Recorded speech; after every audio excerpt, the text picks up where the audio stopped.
Bahrain கடலோர காவல் படையினரால் கைது செய்யப்பட்டுள்ள தமிழக மீனவர்களை விடுவிக்க நடவடிக்கை எடுக்க வேண்டும் என வெளியுறவுத்துறை அமைச்சர் ஜெய்சங்கருக்கு முதலமைச்சர் மு.க.ஸ்டாலின் கடிதம் எழுதியிருக்கிறார். அண்மை செய்தியாக நாம் பார்த்துக் கொண்டிருக்கிறோம். கூடுதல் விவரங்களை எமது தலைமை செய்தியாளர் சிவா வழங்க கேட்கலாம். வணக்கம் சிவா. முதலமைச்சர் இந்த கடிதம் குறித்தான கூடுதல் விவரங்கள்.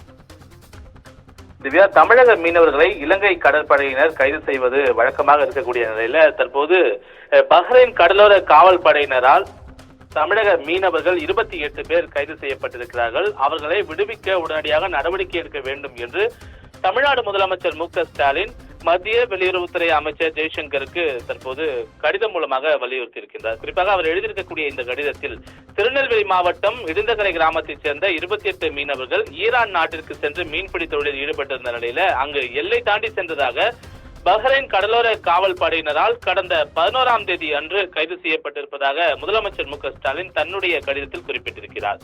பஹ்ரைன் கடலோர காவல் படையினருடைய இந்த கைது நடவடிக்கையின் காரணமாக மீனவருடைய வருமானத்தை மட்டுமே நம்பியுள்ள அவருடைய குடும்பத்தினர் கடுமையாக பாதிக்கப்பட்டது மட்டுமல்லாமல் முதலமைச்சர் என்ற ஒரு முறையில நான் மிகவும் ஒரு கவலை அடைந்திருக்கிறேன் என்று முதலமைச்சர் மு.க.ஸ்டாலின் தன்னுடைய கடிதத்தில் குறிப்பிட்டிருக்கிறார். எனவே கைது செய்யப்பட்டிருக்கக்கூடிய மீனவர்களை விரைவில் விடுவிப்பதற்கு தேவையான சட்ட உதவிகள் மற்றும் தூதரக உதவிகளை உடனடியாக மேற்கொள்ள வேண்டும் என்று மத்திய வெளியுறவுத்துறை அமைச்சர் ஜெய்சங்கரை வலியுறுத்தி கேட்டுக் கொள்வதாக தன்னுடைய கடிதத்தின் மூலமாக தமிழ்நாடு முதலமைச்சர் மு.க.ஸ்டாலின் குறிப்பிட்டிருக்கின்றார். திவ்யா,